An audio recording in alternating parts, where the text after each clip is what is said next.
time for Bomber Banter. Now over to Fiona. Hello, everyone. Good evening. Welcome to Bomber Banter. Welcome to the Quicks. Oi, she's struggling and it's only the start of the content for the week. Welcome to the Twix Award Show. I have officially been put onto the rehab list this week. I have laryngitis, but nothing will be stopping me from pushing through the content for the next 3 days. Apologies in advance for the influx of my face and voice over the next 3 days, but just think in 3 days' time, there will be not much of it at all for the next 6 months or so. So I guess enjoy it while it's here. I won't waste any time. I'll bring in my partner in crime, our favourite Pom. Hello, Pommy. Hey, up. How are we doing? Oh, well, I had a fucking-tastic start. How are you doing? How does it feel finishing on a high? How does it feel having the season finished and done? Feels quite nice, to be honest. I don't have to see 23 players that I've got to pretend I like. That's nice. So that's good. That's good. The analogy that I used on Blue Abroad, I think, is quite fitting. It's a little bit like, you know, when you decide that you're going to break up with your partner and they arrange a meal. So you think, look, I might as well go and do it face to face, not by text. And then, like, they pull out a present, and then they pull out someone's coming over to meet you, and they can't wait to do it. And you kind of locked in this turmoil of do I do it now or just go with it? That's kind of what it's like being a Carlton fan. You don't know whether to break up with them or just stay together. So that's where we are. But I'm looking forward to it. I've still got another week of you guys. And apologies for that. We're as sad and sorry as you are, don't worry. But have to say hello to some wonderful Carlton people and, of course, Essendon people in the chat. Kate, how are you? Hope you're well. Langy and Sean, Moby, as always, thank you, my friend. Starting us off, I'm going to miss you. I'm going to miss the whole chat. Jeremy, Brett, thank you for being here. Thank you for being at the penultimate Twix Award Show. Yes, that is true, Pete. Bulldogs fans praying for us to win. What a weird situation to be in, Pom. They'll have 1 foot on Man Monday and 1 foot at training on Wednesday night. Tough. How do you think they're going to... Yeah, I mean, it's an impossible... Well, nothing's impossible, of course, but it's very, very improbable. So how do you think... Do you think they'll just relax? Could there be anything more funny than you winning? And no, absolutely not. And Gold Coast missing out after being heralded as a potential threat. I couldn't think of anything funnier than Dimmer's face. I would love it, given that he called us a bunch of spuds. Yeah. Honestly, I think it'd be good. It'd be a horrible position to be in. But you've only got yourself to blame, haven't you, if your dog is 140-odd percentage, being bang average, not beating any of the top sides but GWS. Like, you've only got yourself to blame to be in that position. It's disastrous, Pom. I was at the game yesterday, and I can speak for most of the crowd that I was with. We just thought that Bulldogs were going to get it done and get it done convincingly. And they were so bamboozled by Freo's defensive press. They couldn't get it out. They could not get it out. And Freo, to their credit, they set up beautifully. But you look at the ground, you look at all lines of the ground, and the Bulldogs have stars everywhere, and they have finals winning stars and a finals winning team, and it's just blows my mind that they have not made it. And Alex Pearce wore Mr. Darcy like a glove, didn't he? He was so good, so good. He is the Russell brand lookalike. Alex Pearce did an incredible job. Well, so yeah, I mean, it was a good game, but I hopefully you guys go out there and give the Dogs a second crack of the whip. I think I'd probably prefer it, to be honest. I prefer Dogs than Suns, just to get a little bit of fire back. But no, well, I guess we should get to the elephant in the room. Well done on the win while we're here to award the Twix Awards for the Carlton game. Should we get started? Yeah, there you look. Commiserations as well. Look. See, look. You don't mean Uncle that. Pom being humble. You said that half giggling. I can read you like a book now, Pom. What? I just smile. I'm allowed to enjoy myself, Fiona. It's important. We only get one crack at this. You can enjoy yourself because you won. No, I'm still enjoying myself. I always enjoy myself in your company. And we've got Richard and Dave and Jade, of course, the absolute legend. And Brett. How are you, Brett? Yes, I know the women are 2-0. They're going to bring much happiness in the wake of the men's comp not doing quite so. But anyway, let's get to it. Starting with the man who may or may not be playing his last game for the AFL on Wednesday night. If it is to be the last game for Todd Goldstein, I am just absolutely in awe of what he's been able to do. I absolutely love the man. I love what he's done for our club and for our young rucks, and I love the energy he's brought. Just speaking of enjoyment, well, Pom, he's a guy who just goes out and literally enjoys what he's doing when he's doing it and not taking anything for granted. And he's really stood tall for us, and I think he had a really good game against TDK. I thought he put Tom to bed very early. My issue with Tom is when he comes up against a seasoned ruckman, particularly one that's physical, I think he shrivels up.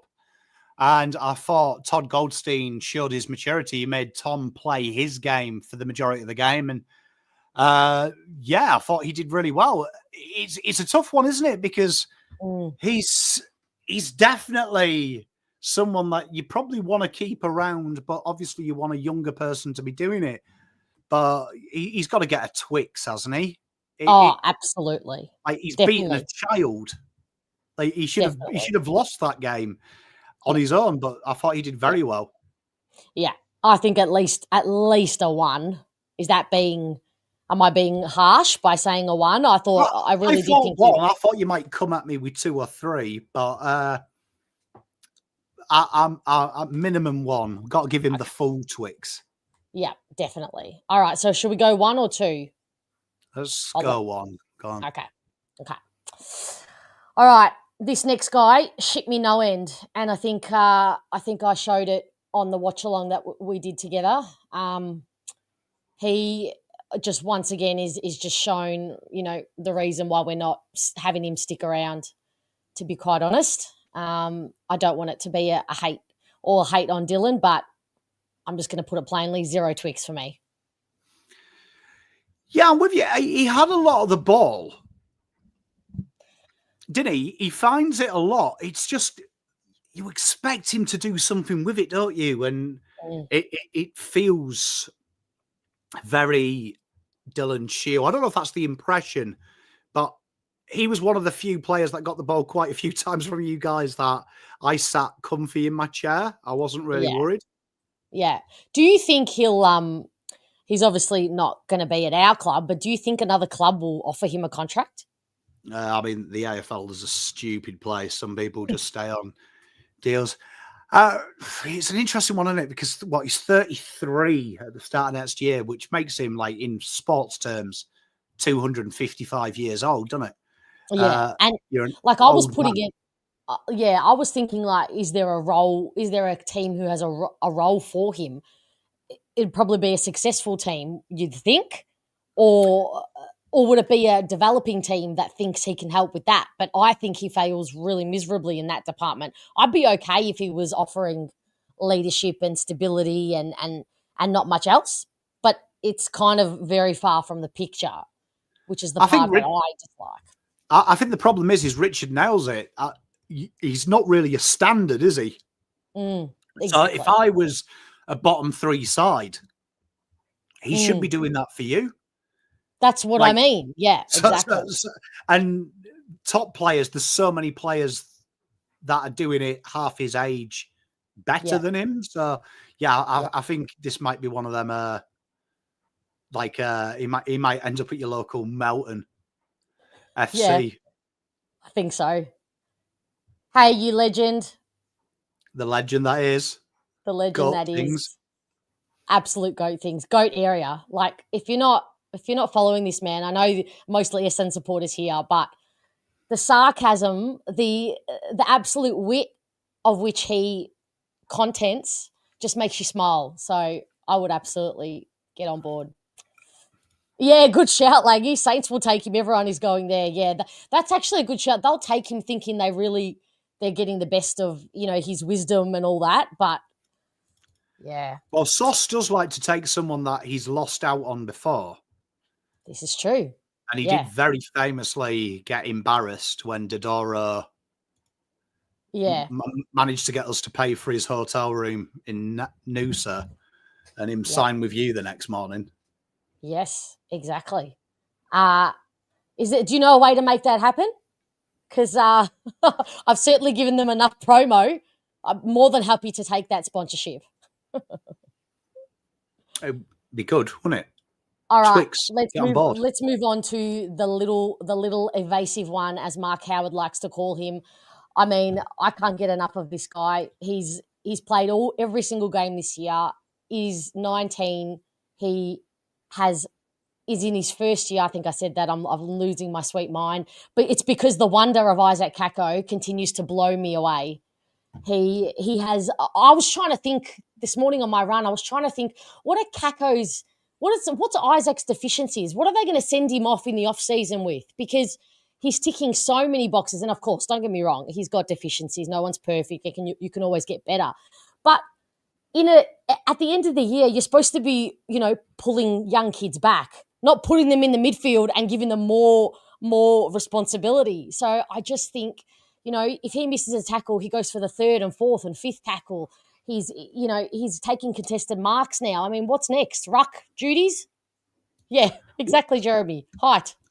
I wouldn't put it past it. I mean, only Patrick Cripps, George Hewitt and Andy McGrath had more midfield time. Yep. So that's pretty impressive. Three seasoned customers. Quite big names to be alongside as well. All three of them have played a lot of football. Isaac just continues to impress. I remember his draft year very, very well. I was very excited by him.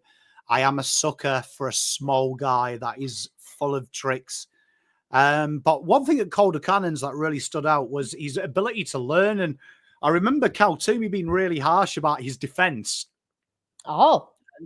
And saying that he needs to tidy that up in the AFL. But that's interesting.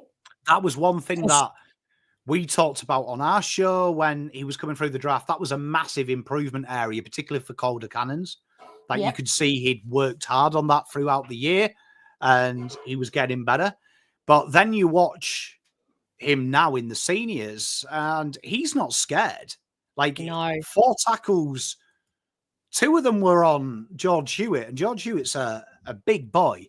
He's got game, and I really like this. I think for Essendon, that's something that's positive. The hardest thing to find is like a dynamic midfielder, and it's becoming the new in vogue thing. I think you might have got one there. I really like Kako. He has got he played. I didn't think he looked out of place. We talked about it on the Carlton ratings.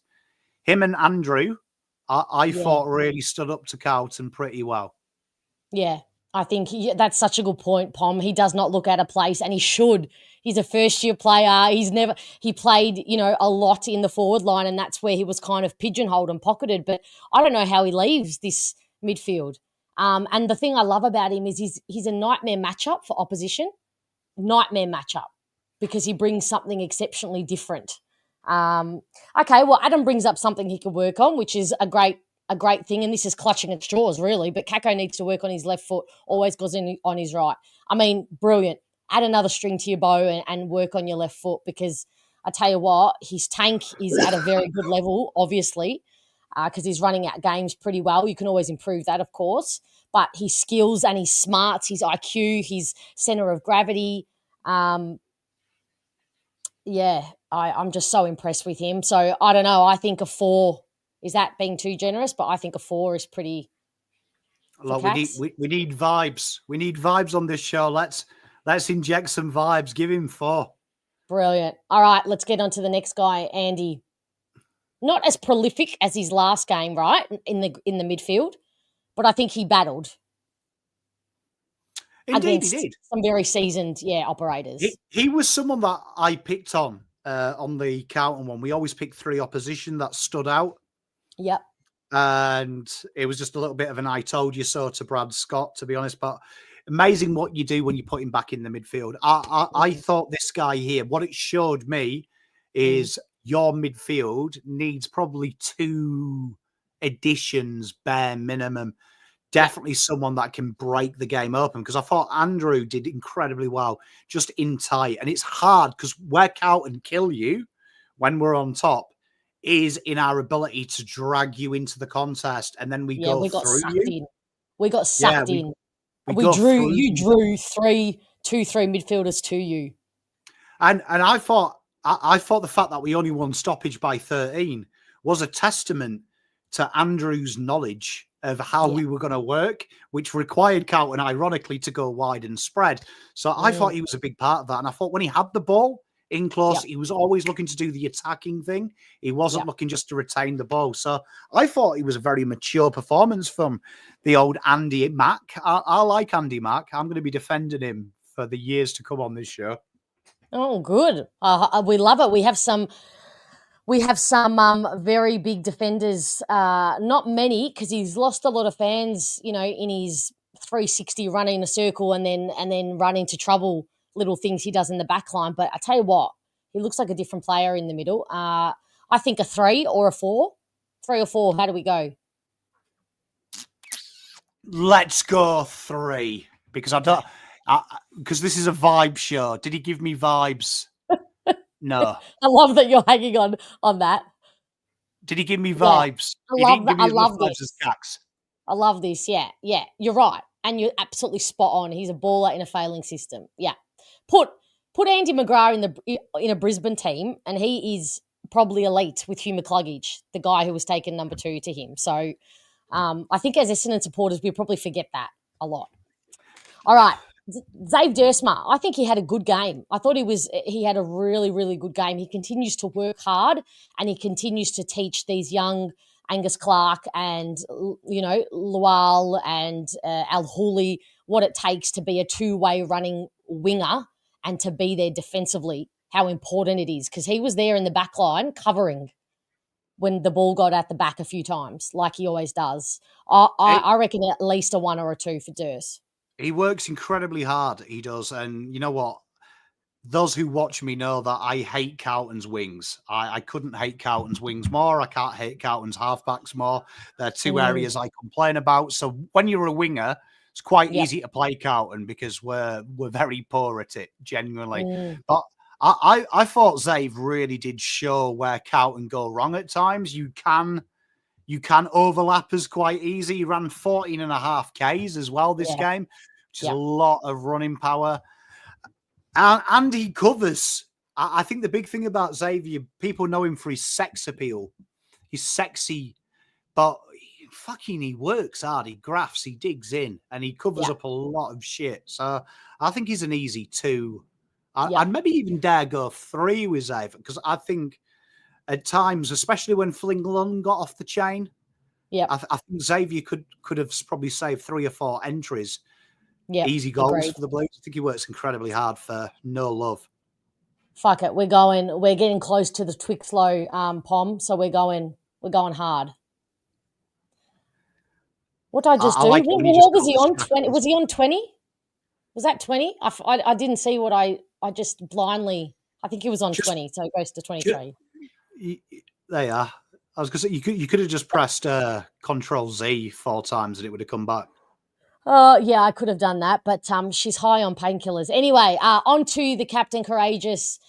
He didn't have the best night, but he was playing with 6 screws or 6 bolts or 6 fucking Twix chocolates in his hand or something. I mean, he could barely feel his hand, and he got out there. He wanted to have his 250th in front of the home crowd, and I bless him for doing it. I hold no grudges, but I don't think it was a Twix-worthy performance. You? Well, you know what? I see it a little bit differently, to be honest. I mean, is that very harsh? I'm reading the chat. Well, I watched this game back as I always do, And Yeah. I was genuinely impressed that this guy, people forget, but the second quarter, he was playing predominantly on Cripps. True. So Very Carlton floated Cripps off the centre, and Zach went and followed him. Now, Cripps built like 10 men. Yeah. And I thought he wore Cripps like a glove. And then when I found out that how bad that break is, I was like, shit the bed. Like, I wouldn't like to go up against Cripps fully fit, let alone do that. And I think I'm going to give him one. Reason why I'm going to give him one, I think to show that intent, to show that defensive muscle when you are obviously aching is the type of thing that gets you from shit to good very quickly. That's a standard that. And this too as well. Like, most tackles on the ground as well. Yeah.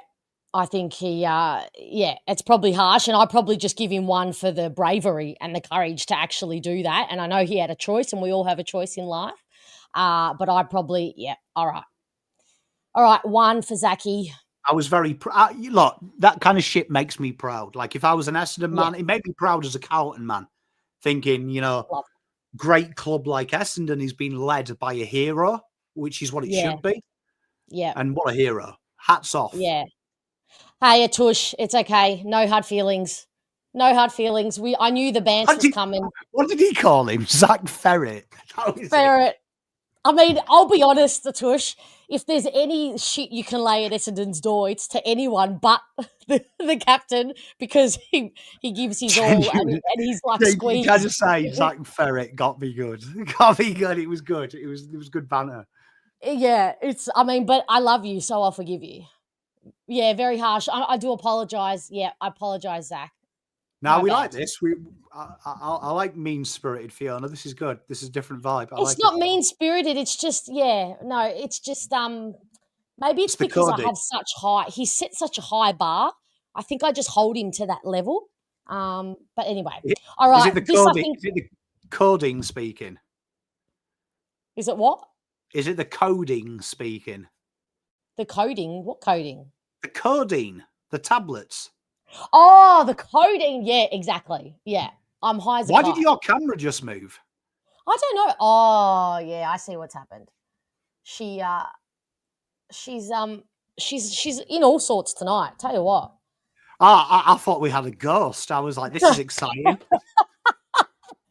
Well, if you watch the forecast of the couch question, we did have someone write in and said that they had a ghost in their house and they needed some advice about it. I don't know if my friend the solution is in the chat, but they wrote in and needed help with doing something about a ghost. So they did. Me around there. I know. G Patch, thank you for the 5. Shiel deserved a chocolate bar from the pool in Caddy Shack. I'm genuinely disappointed as well that Fiona's got a neat and tidy background. Like, we didn't see anything dodgy in the background or anything. Oh, yeah. No, yeah, you can come at me for other stuff, but you won't get me for that, unfortunately. Okay. I know.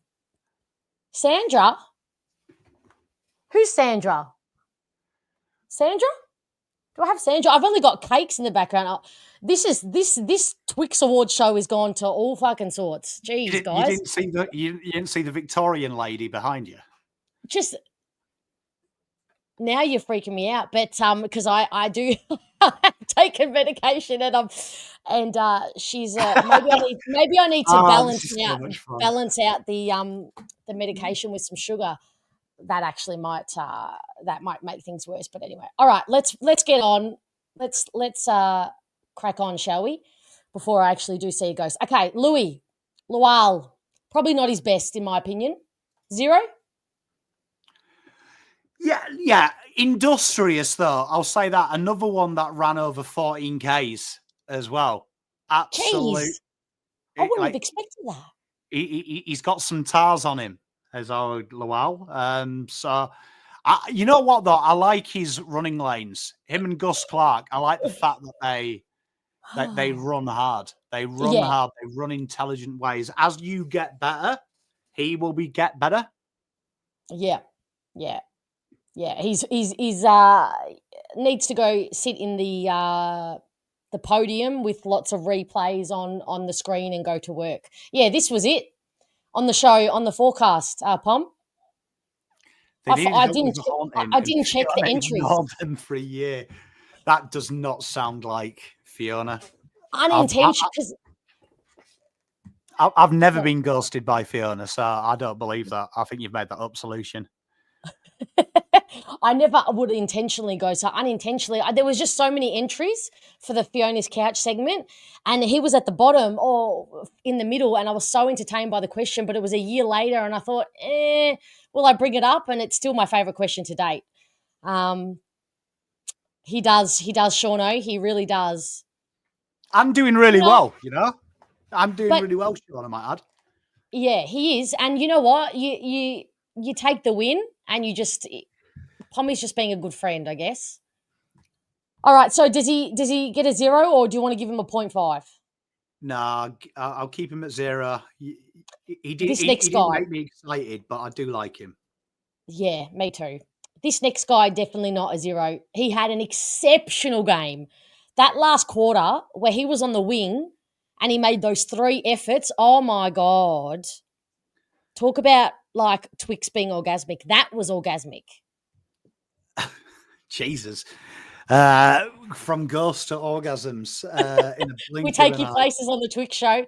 That's why I'm just like to people, just chill. It's just some dumb fun, you know? You know what? You know what? I was quite harsh on him on fan cams because I expect so much. So I did a Fiona, so I apologise to Gus Clarke. Because did you really?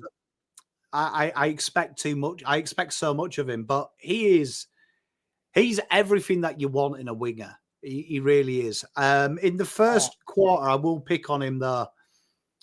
I do think he got caught out of position, but I agree with you. The second half, when Carlton started to attack that wing, I thought defensively he was very sound. But what I do like about Gus is he's one of the few players in this game that wasn't scared to take the game on. When the game is against you, it's hard to have the balls to attack the game. And him and Archie Roberts, who we'll talk about later, 2 young lads who don't care, they're going to have a go. So, you know what? I'm going to be big because he was my boy in the draft. I'm going to give him 4. Oh, yeah. I'm honestly, that last quarter, that had me going. That got me up and about. It gave me all the feels. I'm not kidding. He, Where was this on the watch along? You tell me. Was a little pep in my step in the fourth quarter? No, it was on the replay. And I watched it again while I was running on my run today. It was just I was so impressed by him and so proud of him for sticking in there in the last quarter and having those efforts in front of, you know, a pretty hostile crowd at that point. And at a point, how many Ks do we have? East kilometres up, Pom? Handy? I did have it just up then, and then I just turned 14.5, is that's a fucking lot for those at home. And the bebes, he's a bebe. You know what is quite important as well when you look at these data as well, averaging 10 kilometers per hour. Holy shit! So that's running at raw pace as well. So it's not dawdling. That's fairly hard yakka, man. Fairly hard yakka. Really. So to do it in the fourth like he did, that's incredible. Yeah. I mean, you kill me. You just kill me. Can I say that you kill me? You kill me in the best way. This is in regards to Wayne saying that Twix aren't great. Wayne, I mean, I appreciate you, but you are just wrong. You are just dead wrong. They are the bee's knees. They are your Juliet to your Romeo. The Twix bars are just happiness, and it's just happiness. All right, Pom, wasn't Randall the bad guy off? What was that TV show? Recess. Do you remember Recess? Who used to watch Recess and chat?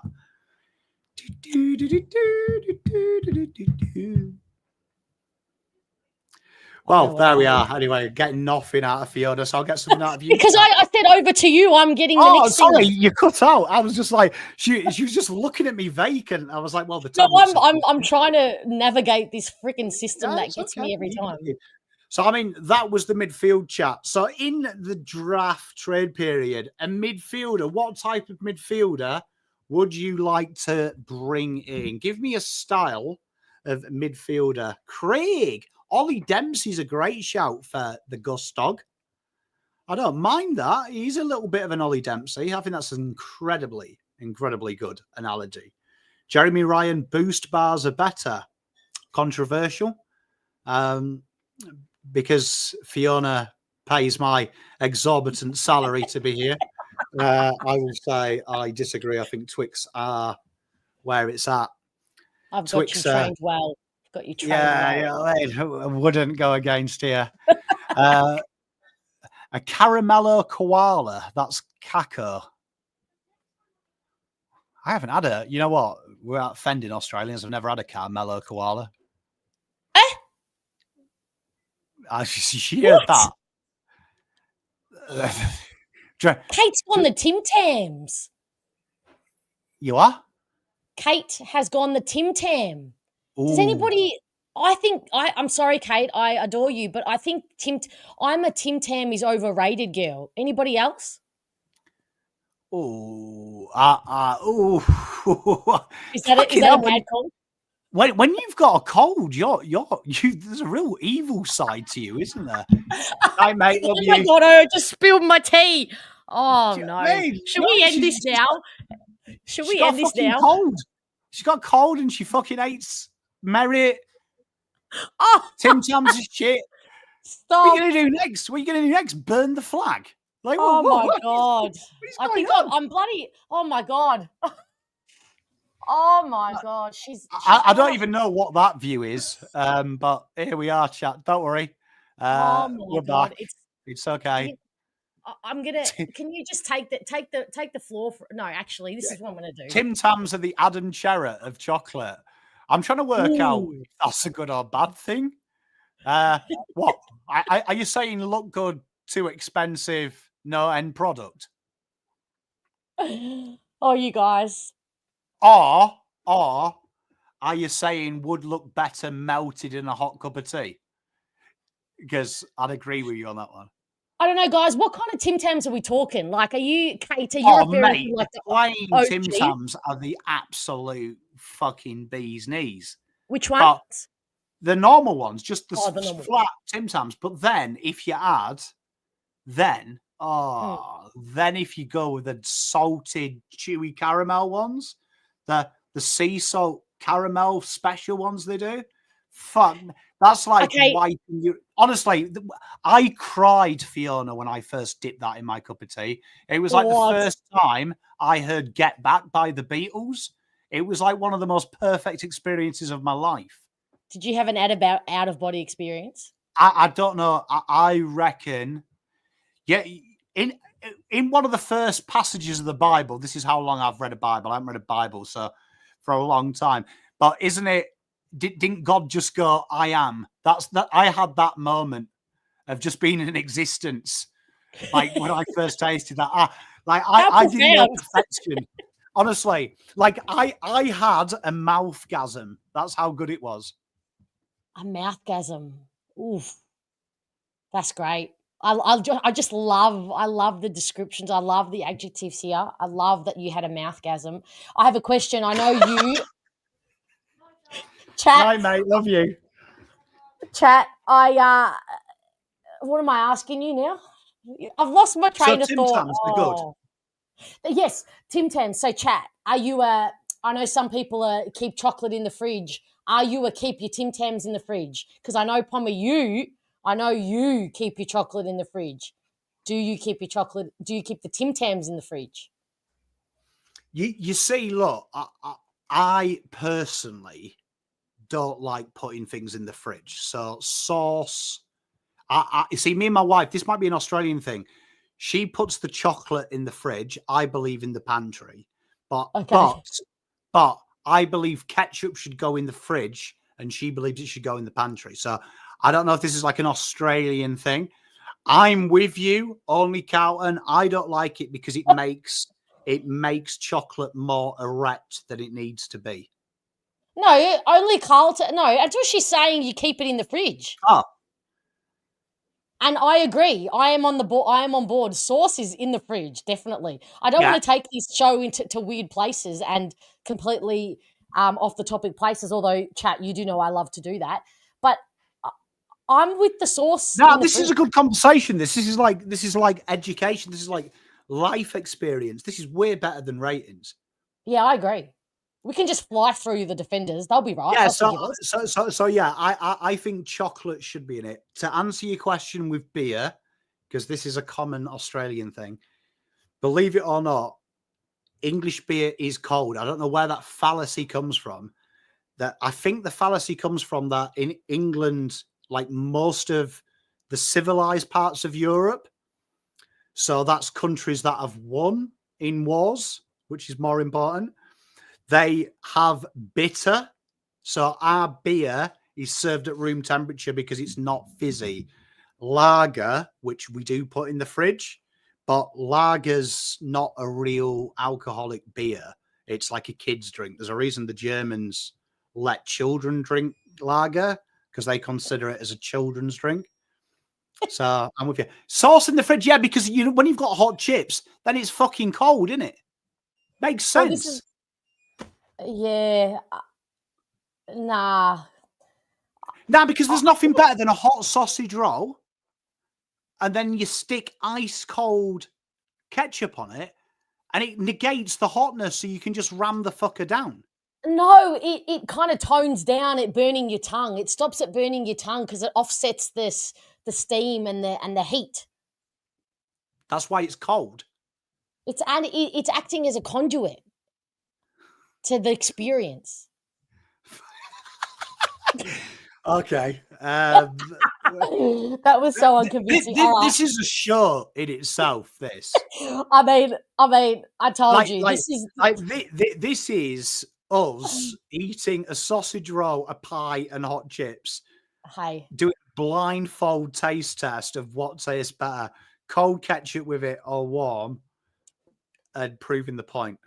Hey, I'm so here for that. I mean, honestly, yeah. I mean, this is exactly. Atush, hello. Yes. Please tell me that you're coming to the Twix Low next week. Pom and I are getting dressed up. It's the Brownlow, but better, as Pom said. All right. Well, let's make sure we have something to award next week, shall we? Let's get to the defenders and the man crush that you have and the woman crush that I have on this first guy. I mean, does it have an end? I don't think it will ever end. This guy's pure filth, let's be honest. And you know what? I'm going to make a real controversial call here. There is no doubt in my mind, because the AFL is corrupt, Mr. Murphy Reid is going to win the Rising Star. And you know what? I'm okay with that, right? Because he's been sensational. Another one of my boys. I don't want to take anything away from Murph.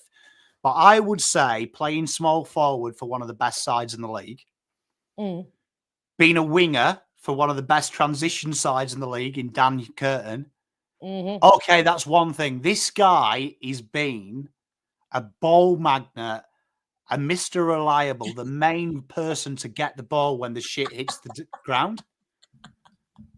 But he definitely puts his sauce in his... You know what? This guy's so good, the sauce already comes out chilled. Oh, well done, Pom. Well done, Pom. I can feel the Frankie Evans areas coming here.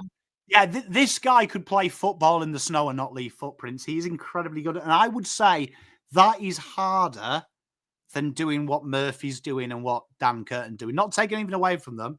I would say this job's hard. So I know old people over 40 like myself, when I talk about soccer, I talk about my day. Same with AFL. AFL, the ones that get the least respect are halfbacks, because in their day, halfbacks were failed midfielders and wingers were very good running players. That was all you had to do. I actually think it translates in AFL that halfbacks get fuck all respect. I think he is incredible. And if I was picking it, he would be the Rising Star. Guys, for all the Essendon supporters who aren't on to the Frankie Evans trend, this is everybody else in the chat. This is the way we're going. So this is the way it works. So if you haven't seen, Langy and Atush have set the tone. Over to you now. Provide us with some others. Here's another beauty. Continue. Oh, I just adore you. All right. So what are we giving him? Is it a perfect 5 or not quite? 4. Okay. Just to keep it interesting, right? Yeah, that's brilliant from a Touche. I know, that's beautiful. Absolute gem. Stop it! How do you keep raising the bar? How does he keep Jeremy? Have I overestimated the wonders of this man? I think I have not.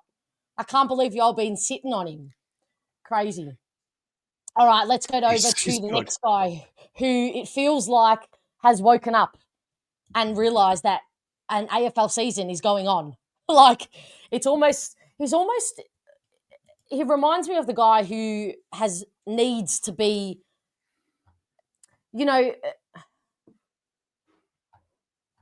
I just gave up on telling the story. I was invested then, and I was like, I gave up on myself because I can't get the words out. He reminds me of the kid who gets his exam prep done the night before. He needs to be under pressure in order to have like an incredibly, incredibly good performance, or shit has to be fallen from the sky in order for him to step up in a way. Like he can get sucked into the monotony of life as an AFL footballer, or life as just that intercept kind of swinging backman with Ridley, And I think now shit has hit the fan down there. We've got no one left. Andy's been plucked out of there, so he's got to step the fuck up. And he has done that in style. I thought he was brilliant. I couldn't agree more. And I think some Carlton fans were surprised. I always pick, like I say, 3 guys who I rate from the opposition that I think we can learn from. Archie Roberts was one. Yep. Andrew was the other. Mason was the third. And I think that surprised some. But what I enjoyed about Mason's game is he was under the cosh. And one thing I'll say about Mason Redman, I don't get Mason Redman. Like, I watch him and I think defensively, I like my defenders to defend first. I always say that in drafts. He's not someone I constitute with as a good defender. But I think since the injuries, he has been absolutely phenomenal down the back. Yeah. And I thought he was a constant threat. And it's a shame Essendon didn't have more attack prowess in the terms of his intercept work was incredible. Yeah. And he's a real threat. So looking at what Essendon need in the off-season, definitely your key defenders not to die. That would be good. Yeah. But watching Mason, I think he might have unlocked something because he's had to work incredibly hard. Yeah. Defensively, which he never usually does. Like easy 5 Twixes for me. I think agree. He was a mile the best player. Just to interrupt the best show on the planet, but is Kate coming here with some breaking news? Has TDK officially signed on with the Saints for an 8-year deal? Whoa, 8 years. And is that at the 2 like, is he getting the 1.8 mil a season? Is that crazy? Has that dropped, Pom? I don't know, but I mean, we talked about it on Blue Abroad. Like, I'm a firm believer. If you don't want to be there, fuck off. Do you know what I mean? I don't give any of my exes airtime, so I won't think about him either. Fuck him. Yeah, crazy. I mean, you knew it was coming, didn't you? I've had better ruckman. Yeah, you knew it was coming as well. Petra, thank you so much for the contribution. Another wonderful Carlton lady. Which 3 Carlton players would you take? Oh, off the top of my head, I'm taking Hewitt. I think he's Evans. I'm getting there, Pom. I'm absolutely pinching Frankie Evans. Absolutely. He is exactly the kind of Twix show vibe, 5 Twixing getting, like, he's fighting Archie Roberts for all the Twix, basically, and Kako at this point. And who's my third? I'm taking Charlie Curnow. Thank you very much. I can give you in return, I can give you Jay Gresham. I can give you Jai Menzie. I'll give you Matt Guelphy. And you know what? I'll even throw in, just because I'm generous, Liam McMahon, just so you can see what it feels like. He can see what it's like to be on your main list. How's that? That's fair. Yeah, I'm gonna pass, but I mean, good luck with that. Hey, Anusha, would you take Jay Gresham and we'll take McGovern? Who says no? I could not deal with Gresham. Hey. Yeah, oh my God, how good was he? How good was he, Isaac? Oh my God, the man, the calm. He's like a wall of calm. He does not look phased. Does anything phase Wiedering ever? No, he's quite reliable, isn't he? So reliable. The man is never He's under very pressure. underrated. He's got inverse Darcy Moore, right? So Darcy Moore gets a lot of willy waving because he's an incredible intercept marker. Like, there is no doubt about it. Darcy Moore intercepting is a threat. Issue is Darcy Moore can't defend. I feel the issue with Wiedering is because he's incredible at defending. No one talks about he's equally as good as intercepting and hurting you on the other way. So I'm glad you guys see common sense and you see good players. He is like amazing footballer, Jacob Wiedering. I can't speak highly enough of him. I feel, as an opposition fan watching him, I feel safe in his presence, like from an opposition point of view. And I think, oh my God, I just feel so safe with you as my main backman in the backman there. He's pretty good. Good. Very lucky to have him. How old is he actually? Is he? I think he's 28 this year, coming up next season, because I was working here. So in November he's 28. Oh, that's like he's still a bubba. Yeah, he's still, not really a bebe, but he's not a bebe, but he's still like got plenty of good footy in him. All right, 28's young. Yeah, the next guy who has good football left in him, and I thought we saw an improvement, is the guy who got the late call up in Saad El Houli. He played predominantly in the back line, so wasn't really on the wing in this game. And I thought, particularly in the first and last, I thought he had some really, really good, was good in some of the dicier moments. Yeah, obviously really hard. I mean, 1 minute, you're tucking into your plant-based pie. Yeah. Next, you're told, oh, by the way, you're fucking playing. So I think that's a hard adjustment because it would have been a last-minute thing. I thought he handled himself. You know what? When I look at Essendon's team, believe it or not, I always think it's quite hard to look inside when you're emotionally attached. Yeah. I don't think there is a huge thing wrong with Essendon's list. I think it's quite fixable with the picks and the arsenal you've got. And players like Saad will thrive as your system gets better, as you get more ball, as you become more aggressive, because he wants to be like Matt Carroll was this week, where Matt Carroll basically pressed it halfway, never had to defend. And when the ball did come out and you bombed it out, he had space to run in. I really like him. I think he will be a good player as you get better. You've just got to look after him and just get there. But I think he's got some signs. Them legs are a weapon, aren't they? Yeah, I love, we all know that he can run and carry and, switch angles, and he's got the pace and probably the intent and the bravery to take the game on. I just think sometimes he just, again, gets a bit confused. And as you said, once you get a better system and a better structure and probably a bit of direction for him down there, I think he'll excel. So does he get a half at least for this game, or is not quite? Because honestly, coming on when you were probably watching it in the stands, big adjustment, and I think all the backline deserved praise because I agree. It was one-way traffic at times. What about this next guy, Newey? I absolutely love this guy.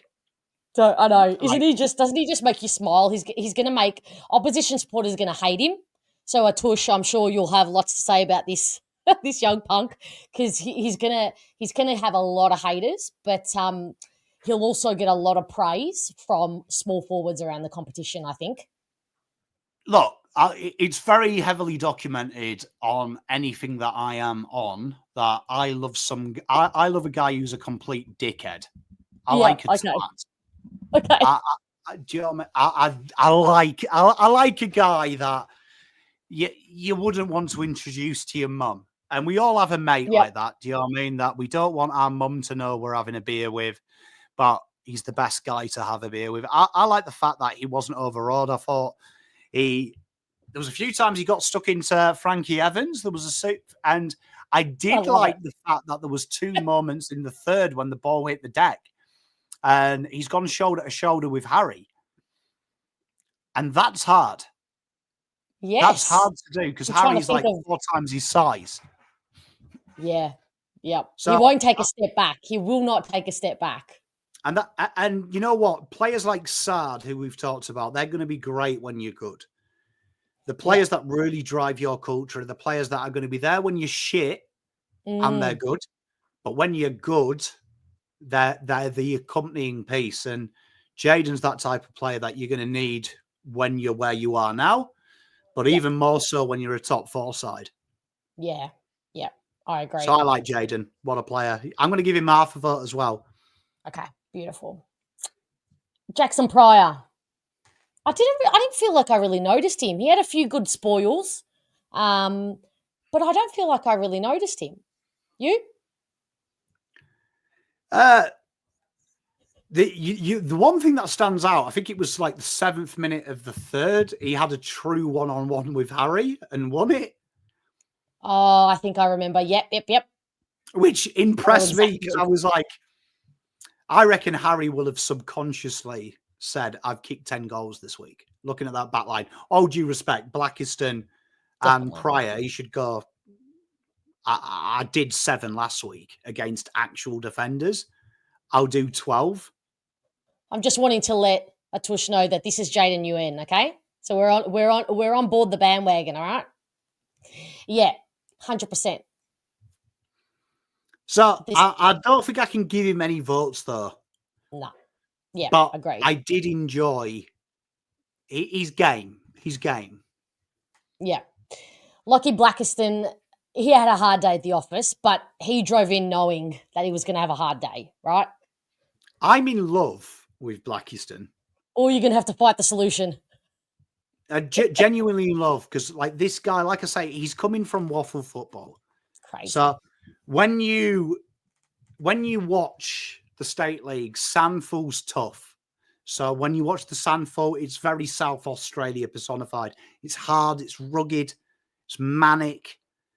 Very, very easy to be a Sandful footballer, to be an AFL. I would say from pace of game, that's the closest. Then you watch VFL. VFL is kind of like the reject shop version of the AFL. It's kind of higgledy-piggledy. There's no real personality. It's very Victoria. It doesn't know if it's Arthur or Martha. It can't quite work out what the fuck it is. Yeah. Then you watch the waffle. It is proper Western Australian ball. It's slow, kick mark, very archaic. The skills are very good. But one reservation I have with a waffle is defenders. Because you watch the waffle, that ball moves at a snail's pace. And knowing a few State League footballers, they always say the hardest place to play is in the forward line or the back line because it's slow. It's slow and it's nothing like when you come to the AFL. Yeah. Watching Blackiston, he has had some fucking assignments. Harry Mackay this week, he has gone from being on postman to bona fide superstars. Yeah. And I am impressed with how he goes about it because that is incredibly hard. Incredibly hard. I am so impressed. And I actually think this guy's going to be a good player. Like, I genuinely think, treat this as a pre-season. He is going in as a full-time key defender against the best this business has to offer. And I don't think he's embarrassing because last week I saw Harry tear up Zerk Thatcher, absolutely destroy him. Then he went on the big lad and he killed Ratikalia. I don't think he killed Blackiston. I think he beat him at times, but I don't think he destroyed him. I mean, that's just so impressive given that Lockie Blackiston is not a defender. Lockie Blackiston is a ruckman. And I'm told, Pom, from people who have spoken to him, you know, in the last few weeks, he knows that he's got these big boys, you know, coming up against these big boys, and he is frothing life at the moment. He is just loving being on an AFL list because, to be honest, at the start of the year, who would have thought he would never have dreamt of playing every single week since the mid-season draft? So he's just exceeded my expectations. Absolutely. And you know what? The biggest thing for Blackiston to get in this is people have got to remember that he was like a ruck defender in the waffle, right? So what is so important about him being a full-time key defender at this stage is he's going to be doing this on the third, maybe the ruckman resting forward if he's in the team. This has just added a string to his bow that defensively he can do this. So I think that's huge for him next year when you've got a full list that he's now got that confidence of, I won't be on Harry Mackay when I play Carlton again. I'll be on Pitternet when Pitternet plays, or Hudson O'Keefe. And I'll be doing it 20 minutes a game, not a full 2 hours. So I'm going to give him half a vote because Harry only kicked a goal, right? That's brilliant. He went at 80% one-on-ones and he didn't face Blackiston one-on-one. I like Blackiston's cut of his jib. I like him. Yeah. All right. This next guy only played a quarter, but boy, did he have impact. Boy, he had 3 score involvements in a quarter. So I don't know if our good friend Scooter is on the show, but I remember being on his show to do the draft review. Yeah. And he was talking about watching my content and knows that I fell in love with the Northern Knights boy. I'm a big Zach Johnson man. And I was shocked he went so low down in the draft because in today's game, we're becoming less intelligent. The skills people enjoyed 20 years ago, no one gives a shit about anymore. No one cares about hitting a target unless you're quick. No one cares about meters gained and getting the ball forward unless you do it quick. No one cares. I love the fact that Zach Johnson has all them traits. But one thing that is super impressing me when I watched him in the VFL and this week, just how defensively he has added. And that was probably, there he is, the main man. How you doing, mate? That one thing that with Zach is, I would say, watching him at Northern Knights last year, this guy just couldn't be asked to. Well, I don't mean couldn't be asked to defend, but wasn't his thing. Wasn't his thing. It certainly wasn't a priority. Yeah. And watching him this week, I loved about what he did. I thought he was really strong when he came on. I agree with Scotty. I think he should be in the starting 23. I think he's an incredible footballer. And I thought he gave Carlton a bit of problems, even though he came on very short. He absolutely gave him. He is calm with foot speed. He's calm under pressure too, very calm. And I love how his first instinct is always to move the ball forward with intent, to cut the angles. Very, very thoughtful in his disposal. I think his footy IQ is off the charts. I'm happy to give him a halfer. Are you? Yeah, I am. Yeah, and I can remember talking to Scotty. One thing about him, beautiful story about him, is when he got injured during the Northern Knights. Like they couldn't get rid of him. He'd come and coach the kids, come and work with the juniors, put cones out. That kind of shit goes a long way when you're an AFL footballer. Like just doing the more. Sometimes doing more is better than doing less. Yes. Yeah. All right, that completes the defenders. Throwing it over to you. The chat is all up in arms. The TDK, Atush has told us that the TDK has been confirmed via his manager.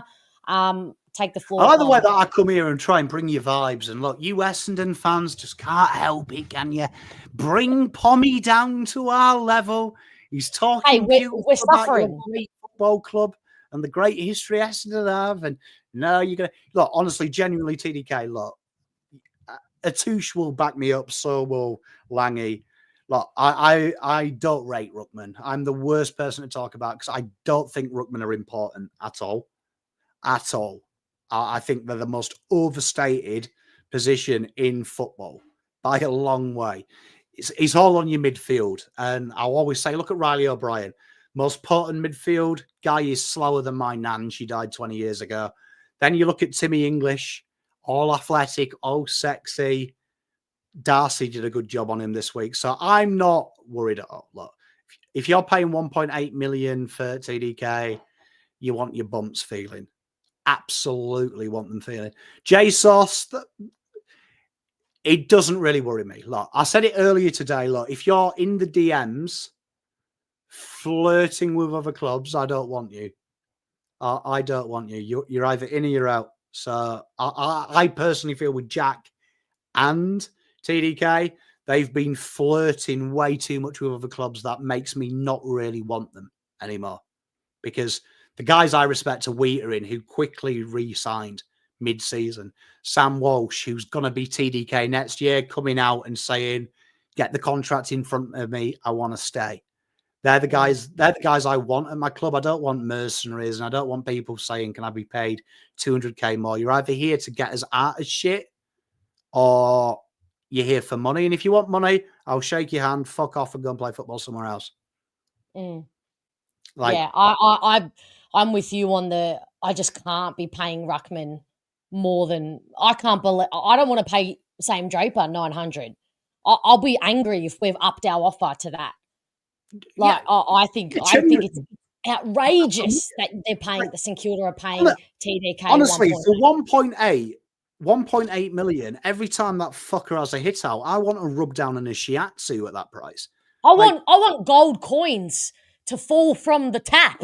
Like, literally, I want the sky to start raining Twix bars. I want shit to happen. What 1.8 million? Fuck me. Like, outrageous. And I can't help feel it's a little bit of Stephen just having a little bit of a pot at Cowan. I hope I'm wrong. I just feel like of all the ruckmen in the world, he's paying that much to him, 1.8, just to prove a point. Like, fair play to him. I mean, I don't agree with it, but anyway, it's not your problem anymore, Pom. So there you go. Alrighty. Let's get on to the last line. To be fair, though, it's good doing it 1.8 million because Jake is obsessed with making celebration videos that St Kilda finished 12. So I'd probably go for 1.8 million. If you're going to make a video about me to be mediocre and celebrate it, I'd fucking be all over it as well, mate. I mean, honestly, I am so easy to please. A Twix chocolate bar. Am I the easiest woman going around to please? Whoa. Rephrase that. That'll be clipped. Oh yeah, true. What's his name on what's his name from the 18th century? Arthur, is it Arthur Arnold, the old Essendon player who keeps clipping, taking screenshots of the fan cams and throwing me under the bus? Anyway, let's get to the forward. And how much is your standard Twix bar now? I mean, I tend $3? to stock up on special. I don't know, maybe I get them usually 2 for $5 or 2 for $6. So we'll say $3. Yeah, maybe. $3. So 1.8. Yeah. So what? That's 600,000 Twix bars a year. Wow, that is some fast maths from you. How fast was that maths chat? Well, it's only 18 divided by 6. 6, 12, 18. Then yeah, but my brain right now, I don't think you understand how much pain medication I've taken. My brain, all I see is Twix bars floating in the ocean and maybe someone random rubbing my feet. We've learned a lot tonight about you, Fiona. We know you love the Twix. You fucking hate Tim Tams. And in this conversation alone, in your own words, you're easy and cheap because you only buy Twixes when they're $2.50. Do you know what? Imagine I haven't had a drink on the cams yet. Imagine if I have a glass of wine while live. Would you do it in a tumbler like Jake? I see Borat's in chat, my mate. How you doing, Borat? Would you do it in a tumbler, or would you make sure you have a stem? No, I'd have I have some beautiful wine glasses, of course. Yeah. Italian, you see, like lady of class. So absolutely. I can end them rumors now. I can end them rumors now. She's definitely not cheap and she's definitely not easy. No easy woman has fine vintage glasses. That's right. Yeah, see, John Anderson coming with the specials. They're on specials. I've got to get myself down. Oh, Jade, I haven't tried the Twix popcorn. I tried the Snickers one. We got it for my kids. Absolute dog shit. Oh no, don't tell me that. I knew it would be because you know what? You can't put this diamond You can't take the diamond and then try and make it work elsewhere. The diamond is the diamond because it's unique and original and on its lonesome. You can't replicate something that's perfect. You know what, Richard's spot on. You know what, I was talking about Fiona today actually, and I was like, one of your massive negatives is what Richard has commented in the chat. Hey, Richard, don't make me put you in a timeout. No, but that's a massive negative of you, because I was like, it's really hard to have a conversation with her because she demands to be called Fiona. So it sounds really informal. We need like a shortened name or a nickname or something. Can you come up with it? You can literally call me anything else. Call me fuckface for all I care. Like literally, you can call me anything else. Just don't call me that bloody word. It's horrendous. Tell you what, single guys out there, you might be looking at perfection here. I tell you that. I have never heard any human being in my life say, "Look, call me fuckface." Like, I mean, it's ticking all the boxes, chat. Come on. All right. Should we bloody get to the forwards? Because I'm ready to just say, fuck the forwards. Let's just give them all 0.5 and move on. Except I am putting my foot down with the big ginger. He gets 0.5 at a minimum. Can I just say my favourite moment of the watch along, without a shadow of a doubt? Here we shadow go. Of a doubt, was him taking a mark, and like her reaction was another level. Like, one day in my life, I won't be someone to be as happy as with me as Fiona was in that moment. A 210 centimeter man takes a mark on a 5 foot guy, right? But that was good. You know what? Don't take away his mark from him by undermining the quality of the mark itself. How dare you? Moby, spot on. This is her private school upbringing. Absolutely. Have you seen how she's managed to turn this into an argument? Moby, right, you know, nowhere. How did I hurt you? Why are you ganging up on me? Look, far be it from me. Let's give him one vote, because you want to give him half. I'll give him half for your reaction. Okay. Hey, I'm not going to argue with that. Cole Langford, great last week. A little bit quieter this week, but I thought he probably played his role. How did you see his game? Yeah, you know what? I was genuinely impressed with our forwards, because I saw there's a move we talk about on the ratings that for some reason factory resets Jacob Wheatering and Lewis Young. And it's fascinating. Like, Aaron Hamill got sacked today from Carlton, who's our backline coach. And I'm genuinely not shocked, because I know Dan Hoyne makes up stats because he's a fucking boring twat. But he talked about Carlton being the best defensive side all year. And I was like, we're absolutely shithouse. Like, I don't know what he's on about. Like, keep your stupid stats. We're rubbish.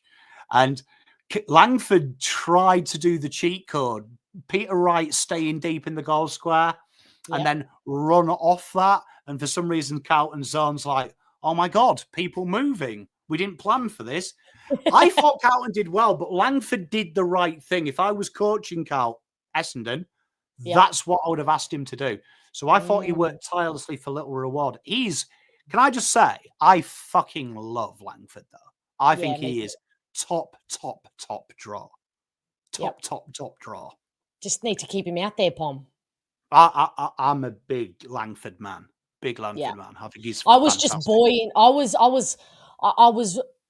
I wept at how excited he was to play football last week. It made my heart happy to see how much he missed being out there. And sometimes I guess even footballers can take it for granted, you know, that it's over in a heartbeat, and that's, you know, sometimes it can be taken away from you very quickly. And I thought he was another good leadership showing. Does he get a half or? Let's give him half. And on that note, it was the great John Lennon, wasn't it, who said life comes at you fast. It's what happens when you make plans for other things. Yes. Which is deep. I mean, then again, John Lennon also said, I am the Eggman, I am the Walrus, Cuckoo, Cuckoo. So how much we should listen to John Lennon is debated. But big words from Sir John Lennon. All right. Now, this next guy, he confuses the shit out of me, Pom, because I want to be happy that he kicked 3 goals, but also I want to say to him that he needs to do more.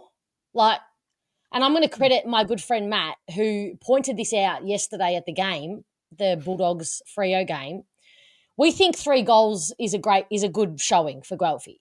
But then you go and watch the Bulldogs and you watch the likes of Riley West work tirelessly up the ground. At one point I said to my friend Matt, what the hell is he doing down there? And he's like, because he works so hard to go and be an option for his teammates, and it still puts scoreboard pressure on when he's down in the forward line and still doing everything else. And it comes back to what you say every week about Matt Guelphy, in that you can't just be a lockdown defensive forward. You have to be offering more. I'd like to take full 5 votes Pom here, because Matt Guelphy did what everyone does on the watch-alongs. Pom bullies you, and you have a career best game. It is absolutely uncanny. Every week, I'll bully the most innocuous player, and he will turn, thank you very much, Mrs. Pom, he will turn into the best player you've ever seen in your life. So I'll take full credit. But I agree. I see what you're saying. Like, he took his opportunity as well. What's fascinating with Guelphy is he does fuck all, but maximum impact, doesn't it? He does like fuck all. Oh my God, he does fuck all. And somehow still manages to actually, I'll give him credit. He converts when he should. I will lay that shit at his door. He converts when he should and others don't. It feels like if he worked harder, he could be brilliant. If he fell in love with the idea of being a premiership player, if he wanted that with every fibre of his being, to the point where it consumed his life like it does Zach Merritt, like it does Nick Martin, he would be an elite player for us. You know what I see? I see Matty Owies 2.0. So Carlton fans are obsessed. Oh yeah, we've lost Matty Owies, but Matt Guelphy is Matt Owies 2.0. He's in the right place at the right time. Yep. But let's combine them. Can we combine them? Then we'll have a fucking elite player. Yeah, I feel you. For the goals, though, I hate to be this guy. I've got to give him 2 votes, because 3 goals, he took them incredibly well. But I hear you're giving him 2. I'm giving him half.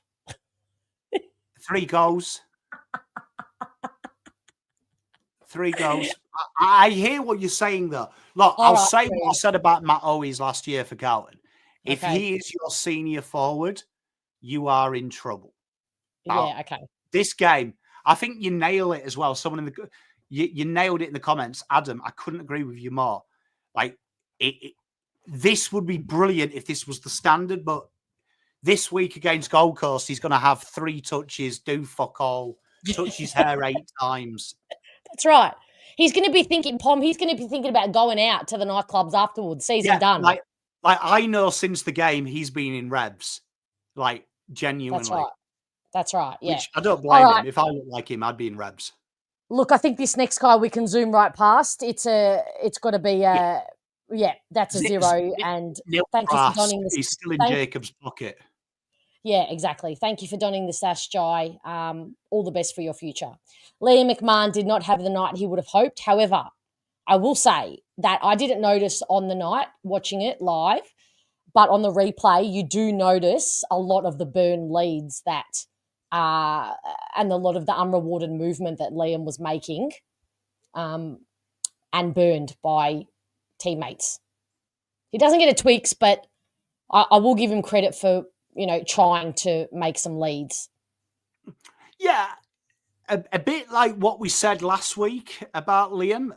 My issue with Liam, and it was in the VFL, and why I was against him coming into the AFL, is how it would look against well-versed backlines who will be nuanced and will funnel him where they wanted to go.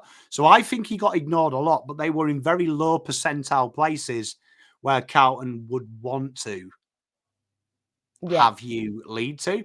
Yeah. I really want to see Liam dictate, because I know he's good enough. I was actually really disappointed with him, because I know for facts he's worked one-on-one with Jacob a lot. like Mm, one-on-one a lot. So I was he like, would've. here we go. Maybe. And I remember Levi Casbolt did the same with us. Interesting. It kind of like he'd worked with them so much when he went away from us that he kind of knew their dark arts. He knew where to get them. So I was kind of disappointed he didn't do that. But I agree with you, Scotty, nailed it. I think if you play a 3-tall system, that's where Liam could be brilliant when it's harder to double up on him. So Yeah.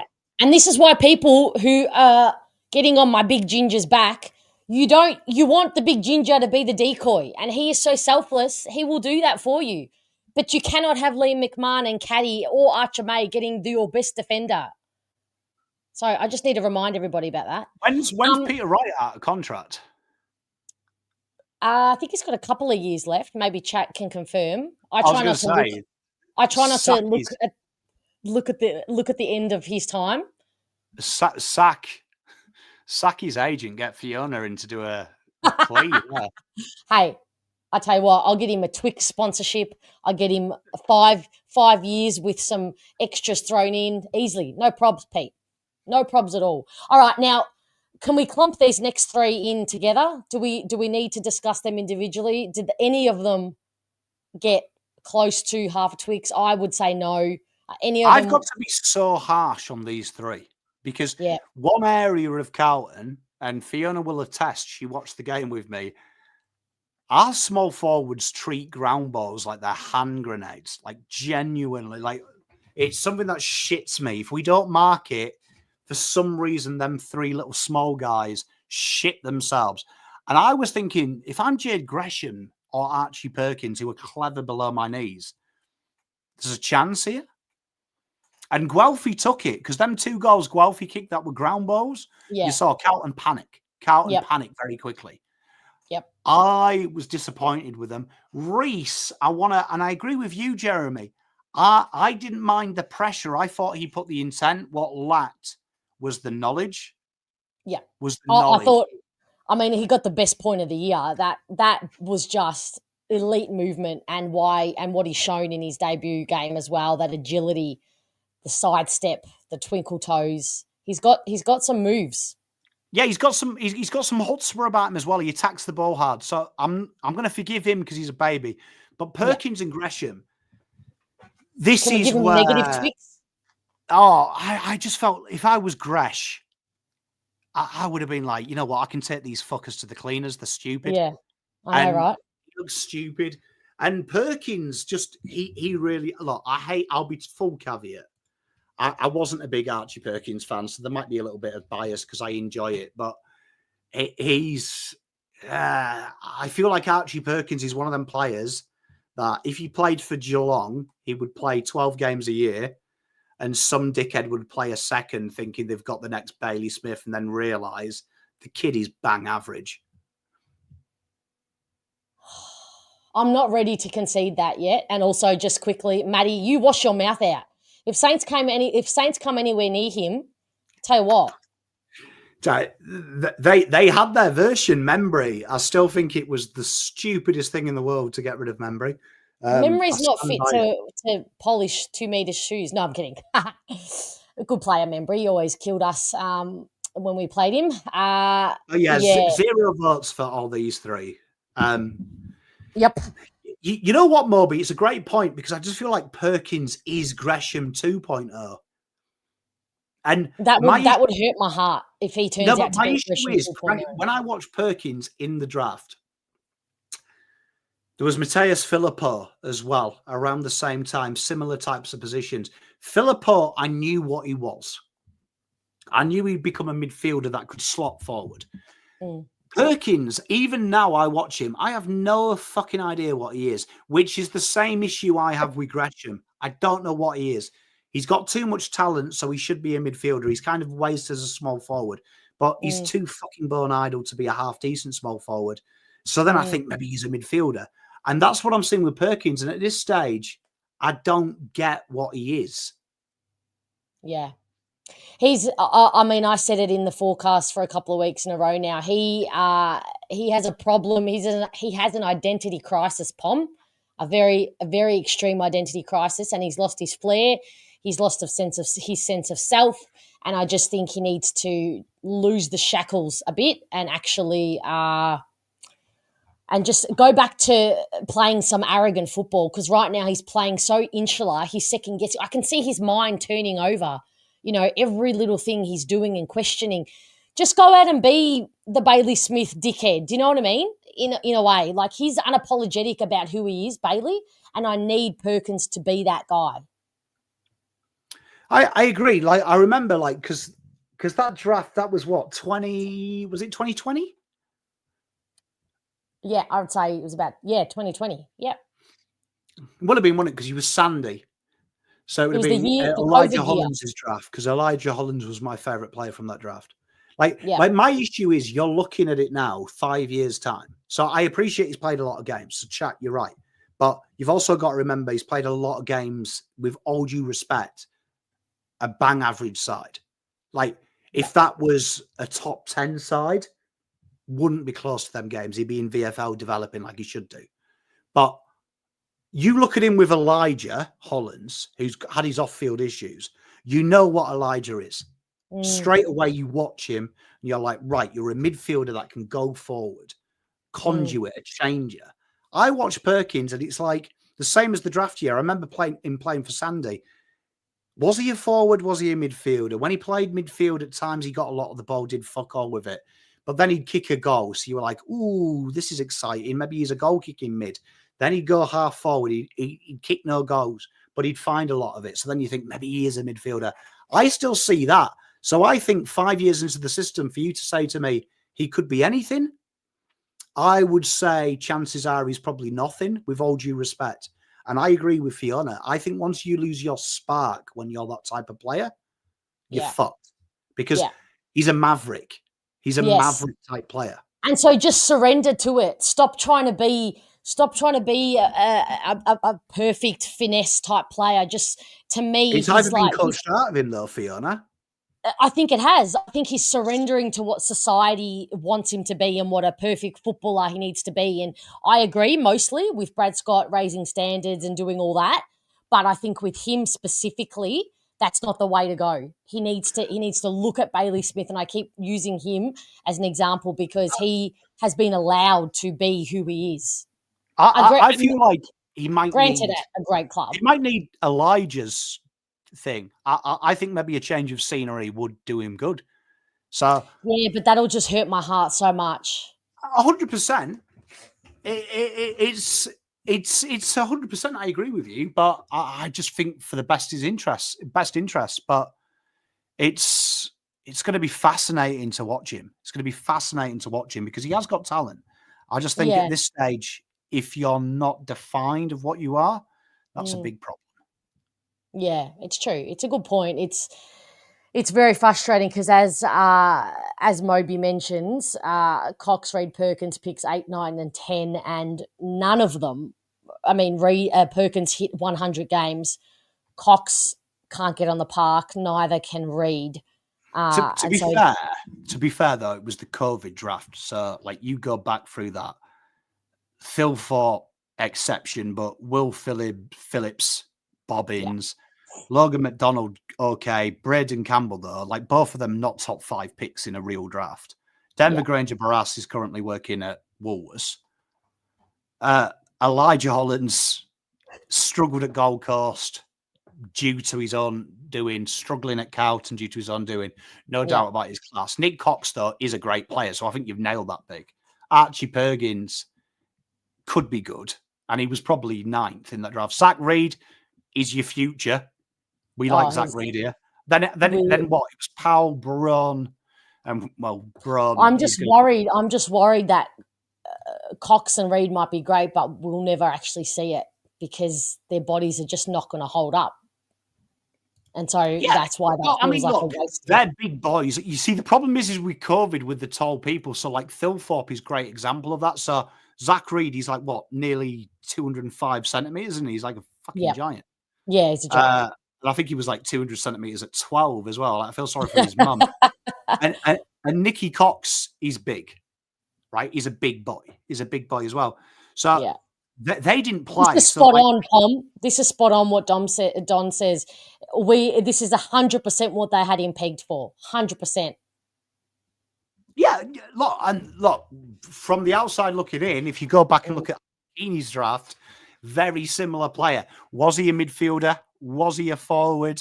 What are you? And Sydney were lucky that, I mean, them fail, them pay off. I don't think you've been too hard on him though. Like, genuinely, I feel like we live in a generation from working in an elite sport. You've got to be quite harsh on these people, but you can be harsh with construction.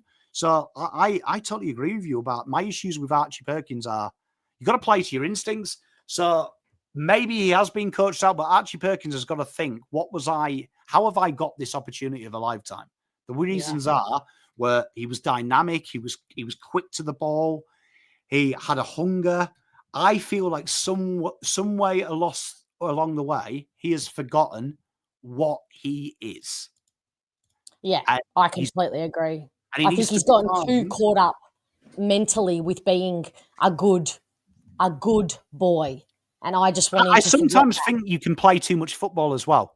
So I used to say this about Dow, who's now at St Kilda, who was very similar to Archie Perkins. He's exactly what we wanted.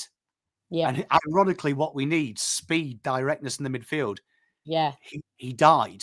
And the reason he died was because we overplayed him. So he never got that chance to go to VFL and refine his skills. Eventually, he overplayed, got battered. The confidence died.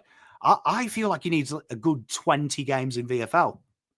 Yeah, and he's never had to fight for his spot. He's just been a immediate entry into the team out of necessity, basically. So he's never had to fight hard or know what it's like to miss out. A two story. Paddy Dow's going very well. I can confirm. Him and Thompson going very well. It's interesting, actually, Moby. You talk about Rutten. Could be a good case because Rutten is considered a very, very, very good people person. Very good. That's the talk in the AFL industry. He's very good at one-on-one. Yeah, he was the reason. I know for a fact that he was the reason that 2 Meter Peter reached the heights. He made 2 Meter Peter believe, because Stuart Dew, as much as he's a great man, he beat it out of him. He beat out the belief that he could succeed, and he at the Suns. And Ben Rutten instilled so much belief in that big ginger man. And he's how many? He's 203 meters. That's a lot of belief that you've got to build into that. And then 2 Meter Peter won the Crichton medal. He kicked 50+ goals, 7th in the Coleman. It was insane, wasn't it? Yeah, I mean, crazy in a very struggling poor team. So Rutten did get. That's a great shout by you, Moby. Great shout. Yeah, and a lot of it's that way. I mean, but like, great point. I know we live in 2025, but like they are also professional athletes. So you've got to remember that. Like, there's been a lot of case studies with Archie Perkins, and I genuinely see Archie Perkins would be a player that would probably a change of scenery. I think maybe he's got a bit too used to where he is. But I think if Essendon fans are honest, is he going to change the game? Because I see sparks every now and then, and so a part of me still believes it, but I don't know. I think you could be right. I think, yeah. But you know what? What's a change of scenery done for Hollands at Carlton?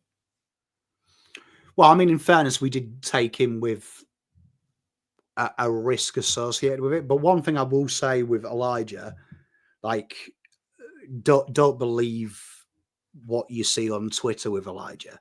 I think the mental health has been overplayed. And for once, I'm the first to say mental health is an excuse. I think it is true with Elijah. But Elijah, since coming to Carlton, has been very impressive for us.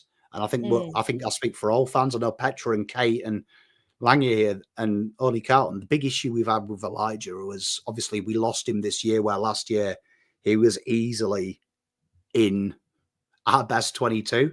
He'd started to show it. It's just a shame that obviously sometimes it's a struggle in life, isn't it? And we've got to give him a bit of love and TLC. But I'd say the difference between Elijah and Archie is Elijah, you know what he is. Yeah, okay. Archie, at this stage, I am seeing a guy that's not growing, that's plateauing, where Elijah, even for Gold Coast before we bought him, gradually was improving, especially in their state league, and came to us and massively improved in the AFL. Yeah, okay, fair enough. That's fair enough. It's funny because Rutten might be the case. I agree with Adam. I don't think Rutten was a good coach, but a great football team needs that TLC.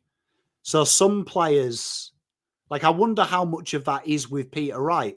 Peter Wright strikes me as maybe he does need a bosom buddy, a ruffle on the head. You're all right, Big Peter. Well, he only has to come to Bomber Banter for a little ruffle. No, fact. But some players like virtual ruffle. Yeah. So, like, I look at the people on my coaching book, right? And some of them need love. Some of them need me to hold their hand and kiss them through life. Where some of them enjoy me being a bastard. Are you talking about me, Pom? No. No, because you fall into this category, right? Oh, here we go. Here we go, chat. What categories he put me in? You need someone to give you a good slap sometimes and smell the roses and realize that it's not as bad as you think. It's not as good as it could be, but you are in control of it.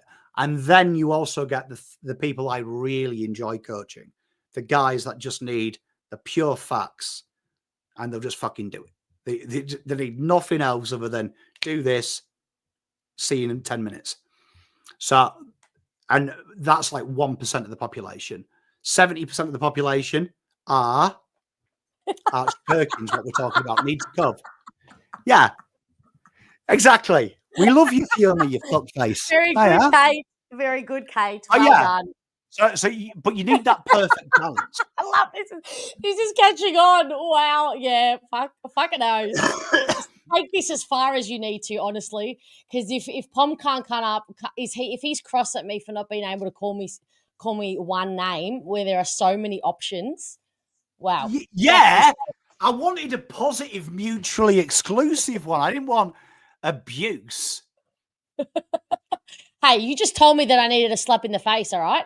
All right, on that note, let's win some cookies and let's win them easily. I have simplified the competition, guys. Surely someone is going to win them with this now. All you have to do, nobody's won it, and I need somebody to bloody win it. I can maybe guess why they haven't won it. I'm giving you the opportunity tonight, and I'll give it to you tomorrow night for any of the stragglers. The option one, all you have to give me is a behind scorer and the overall winner. Just the behind scorer, or the option two, total tackles and the overall winner. So pop your picks into the chat. I will take note of them. I'm a bit afraid that I'm going to be making 45,000 cookie packs, that I've made it too easy. Well, to be fair, you have spent 24 rounds doing this and no fuckers won it. Yeah, but now I'm worried that I've simplified it way too much and I'm going to be making cookies for the next 5 weeks. Fiona overcompensating? Surely not. Yeah, that doesn't sound like me, does it? It doesn't. No. I'm going to go all in on this. I'm going to go all in. Which option? I'm going to go option 2, Matt Rowell. Ooh. Ready? That's obvious, Pom. You know that, right? Oh, Essendon. You're not. Hey, what did your little calculation say about how much percentage are we, like, what is our chances? What did your little workings out spit out? I haven't updated it, but because obviously Carlton have finished. But based on last week, if you remember, I predicted it would be closer than the Port game. I said the chances were less for Carlton to win than they were Port. But looking at it, you are 12.4% chance to win. 12.4. Okay. That's not good. But look, I've backed you in. Thank you. Well done, Don. Welcome. I love it. Come on, I Bombers. love it. I've written it down. Football side. They're a fabric of the AFL's imagination. Let's fucking beat them. That's why I can't get anybody. I can't get anybody to come on tomorrow night because I don't know if there's a Gold Coast Suns content creator out there, and if they exist, they are not real. You probably got more chance of getting that bloke who had to move from his house with a ghost and getting the ghost to fucking be on the show. They don't exist. Kate, you're welcome to enter the competition too. They're not just for Essendon fans. The cookies can be posted. That goes for Langy and Atush if you're still here. Sean, you're all welcome to enter it. They can be. Don't worry, I won't send you Essendon cookies. Although I might send you Essendon cookies. No, I'll send you Carlton cookies. Don't worry. What happens if some of the Carlton fans are gluten free? Oh, I do have a gluten-free. I am trialing a gluten-free cookie pack this week for a client, so I'll let you know. Yes, all right, Richard. Yeah, you see, it's well done, Richard. Thank you for joining in. I remember one of the first streams I watched with you. I knew that wound you up. Yeah, you know why? Because I don't do gluten-free cakes because I just don't have the time to add that to my flavors. You've got no time. You don't need that in your life, do you? It's like vegans. You just don't need that in your life. You don't need that negativity.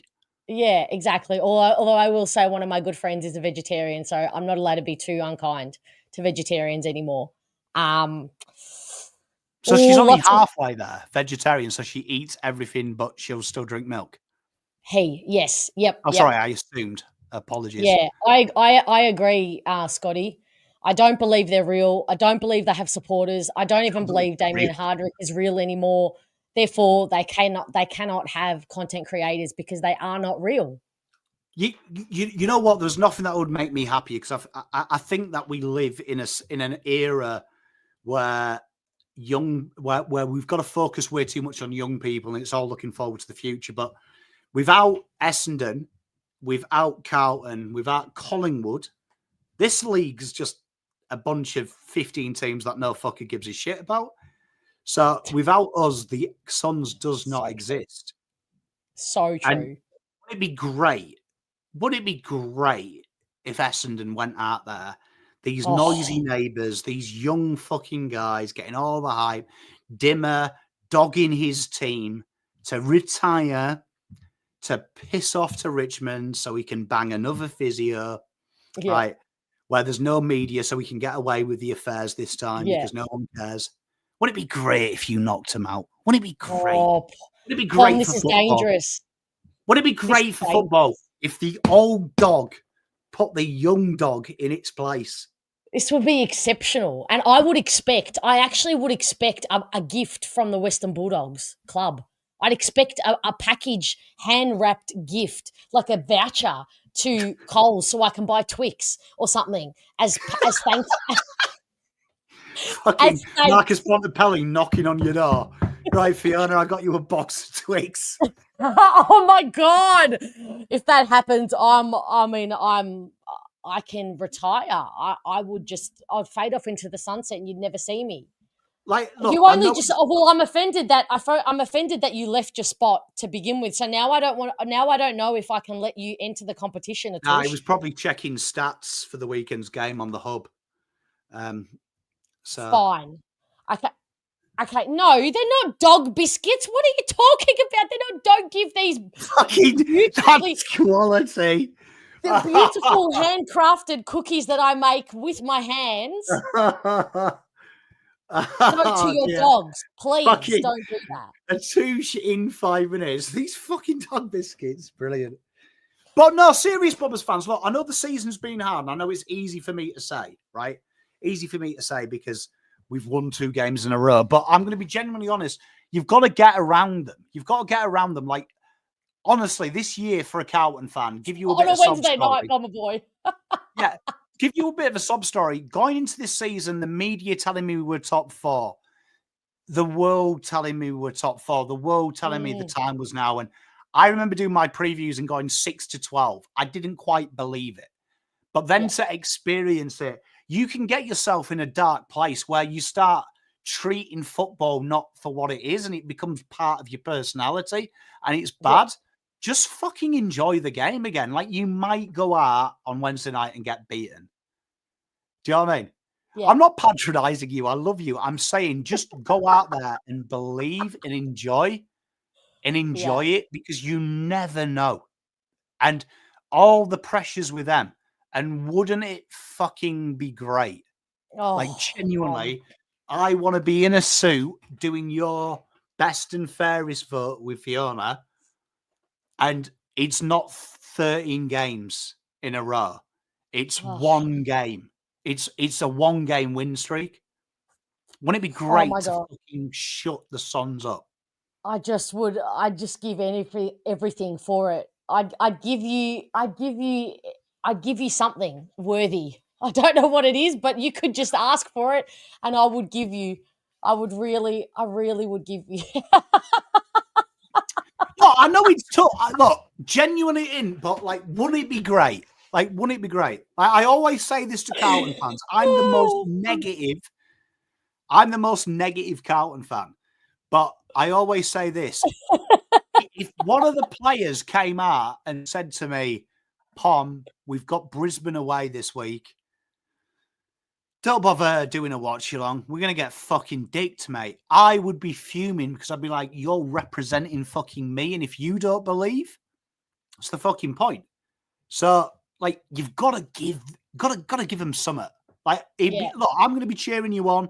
You've all made me fall in love with. Look, when I first started this, fucking hated Essendon. This year, you know what? You're just another team. And you know what? I've got all the respect in the world for one of the biggest sides in the country. So I'm going to be hoping you win. Hey, Atush, you shouldn't have. You didn't have to feel scared. We are such a wonderful community here, and it is such a non-toxic place. You didn't have to be scared. It would have been fun. So, Pete, lock this in for the next time we play Carlton next year, the first game. I want you to appear because we are lovely, so long as you are not an absolute fuckface. Now I'm running with it. You're only mean to you when you're nice to Essendon. Absolute bizarre crowd, Atush. We are lovely. We are non-toxic. That is the energy we have at Bomber Banter. Hey, I like this idea. What do you reckon? I like that, Dom. I'm keen, man. I'm keen. I'm keen, just to make it interesting. How are we doing that? Because we're not doing that live, are we? We're doing all the rounds. Are we just going to like DM each other secret ones? See, I thought you had it all planned in your head and I was just relying on you. Because you're fucking sure. Look, I think we will. I don't know how we're doing it yet, guys. All I know is that I'm going to dress up and game ends 1 p.m. the next day. We text each other our spreadsheet with votes, completely blind. Okay. And we double it. And then how are we presenting it? Like full blown Gillan McLaughlin style? Won't know until we get to round 24. Okay. I won't know till we get to round 24 either. Oh, I see what you're doing. You were scared you were going to be mean. I mean, look, I probably would have wound you up and got you being nice anyway. And I don't think you would have been mean. I think you would have felt guilty once I started talking to you and treating you very kindly, and everybody in the chat would have been just being really kind, and you would have been like, nah, I can't be mean to these people. Trust me. People in chat here have that effect because non-toxic. So that's what it does. I promise. Is another combined watch along. I don't know that I'd do that again to Pommy. I think one in 1 week. I don't know if he could take me again. He wants to slap me in the face as it is. Oh, dear. People wonder why I'm aging this year. Blame that on me. Okay. Look, I'm keen if you are. Hey, always open to you and me time. Okay, let's do it. Is it going to be like a proper Brownlow and you skull? Oh, look, chat, we've seen what just me on some painkillers is like tonight. I'll say this. If it wasn't a Monday night that we do it, I mean, unless Pommy wants to do it Sunday night, but no, I think he's got his show on Sunday night. Anyway, it'll be fun no matter what, wine involved or not. And Pommy doesn't really drink. We can do it Sunday. We can do it Sunday. Okay. Okay, we'll do it Sunday then, because then I won't feel so bad having a glass of wine. But Fiona's skull on painkillers and the show over after 10 minutes. yeah, exactly. Because, if I don't keep drinking, I fall asleep, and we do want it to be a fun night. So, all right, is okay, well, I'll say this. Is Sunday night better for everybody here? Because since you guys are the ones here, and generally you're probably going to be the ones turning up next week, is Sunday night better than Monday night, next Monday night? And if so, I've already made 2 very fun, dumb, stupid, ridiculous, the most ridiculous videos that have the Monday night in them. So you're just going to have to, I'm not redoing them, so you're just going to have to forgive me. I'm looking forward to it. I'm glad you are. I'm still not exactly sure how we're going to do it, so we're going to have to talk about this off camera because I'm still confused. Oh, bless you. Halftime goon of fortune. Oh, yeah. I forgot that. Can we do this in the afternoon instead? Would you make an exception? Would you change your schedule if it's better for everybody to do Sunday? This is awkward. Because you love me? This is awkward. I'm asking him on live on camera, so he can't actually say no, right? This has ended well. Oh, I love you, Kate. I love that you have done that. Did you say you're in New Zealand? I don't think I can. Yeah, unfortunately. When you're in Melbourne next, make sure are you ever in Melbourne? Do you ever get down to watch a Carlton game or something? Can I'd love to. You can send cookies to New Zealand, can't you? Don't know. Can I? Well, I'm pretty sure it's only Australia, isn't it, where you all get scared of oh my God, flour might come over here and explode. I don't think any other country worries about that. Oh, okay. Well, if that's the case, I didn't know about if there was any. Kiwis are hearty. Kiwis are hearty. They're like our natural wildlife couldn't give a fuck.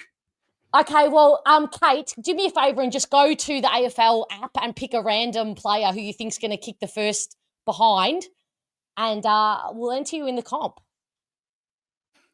Hate it when they get cookies. Yeah, me too, mate. Get it out. Okay, what? What? Why you get sent exploding cookies? Because I said I think Australia's the only country that has severe restrictions on what you bring in.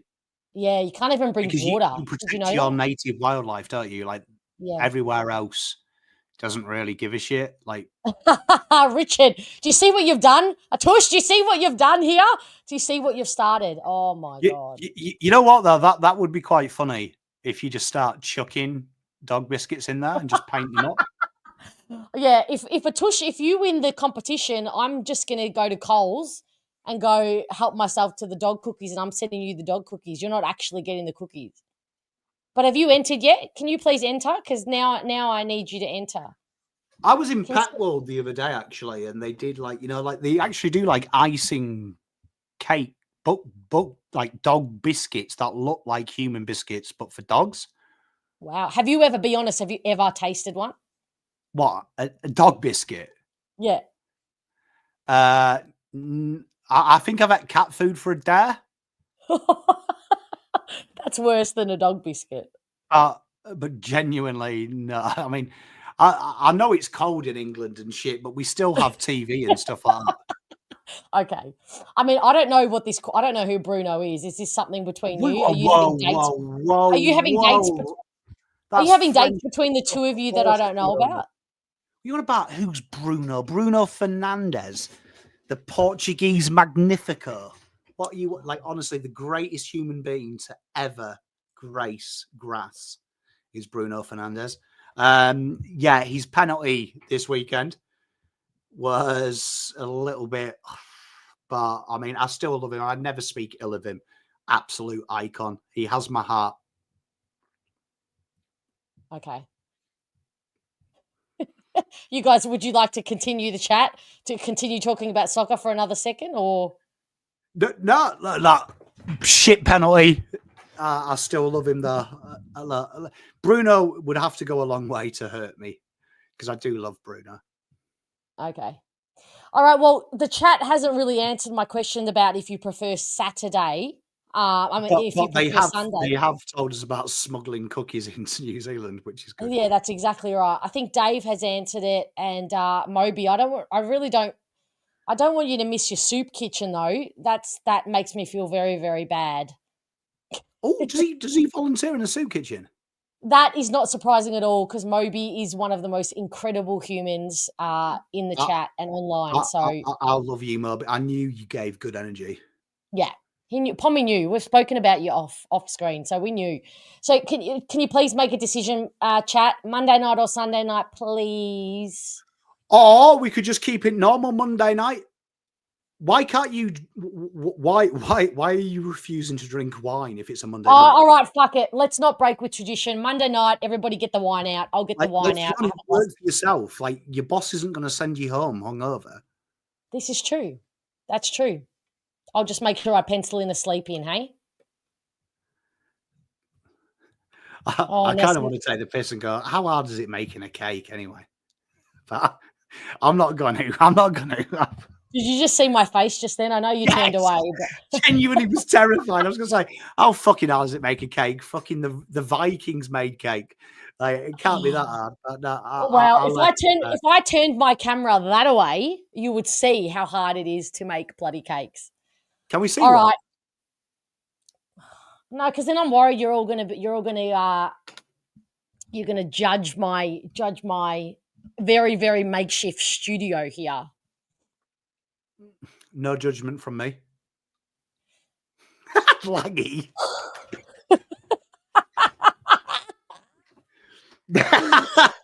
Oh my God. Okay. Oh, Shaky, I know. Yeah. Now you're talking. Where?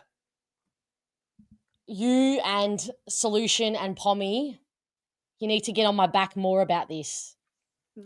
Absolutely lied to me. The Solutions had a go at me today already. Shaky's. Yeah. She lied to me because she promised me she was going to do a tutorial video, and she lied to me. Well, I didn't. I did. I feel like Zach Merritt here.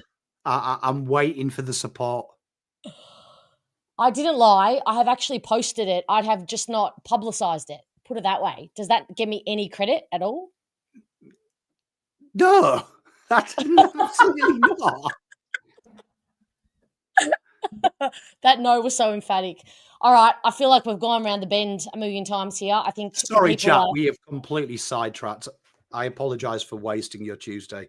I mean Monday. I do. I also apologise too, and for my erratic behaviour tonight. I'm covered in peppermint tea. I now am ready for my next set of painkillers, but we have done the final proper Twix awards for the night. Chat, as usual, you have been absolutely wonderful, enthusiastic, entertaining, and I honestly... very, very funny. Very funny, Bubba Boy. I mean, I'm frothing that this has caught on, and forevermore, I feel like this is the name that's going to catch on.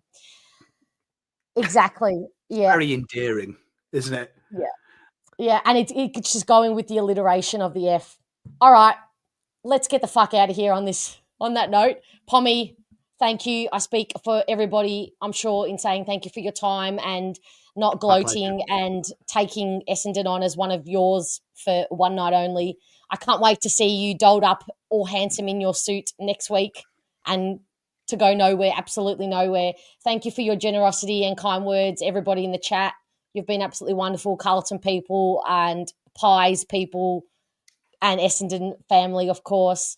I will be back for Thames Selection Show. I'm very sorry, tomorrow night. If you're around, join. We'll make it a quick one, I promise. We'll talk some shit and then fan cams for the last time of 2025 on Wednesday night, hopefully after a win. And I'm sure Pommy needs to jump on if it is a win and take credit for putting it out into the universe. I'll just be happy. Look, just know that Uncle Pom will be somewhere smiling as they play the See the Bombers Fly Up song. Fuck, I might not even make it to the fan camps. Jesus. Why did it have to be a Wednesday night? Anyway, it's not going to happen. Stop getting my hopes up. Anyway, good night, everybody. Take care. Have a wonderful week, and we'll see you tomorrow night.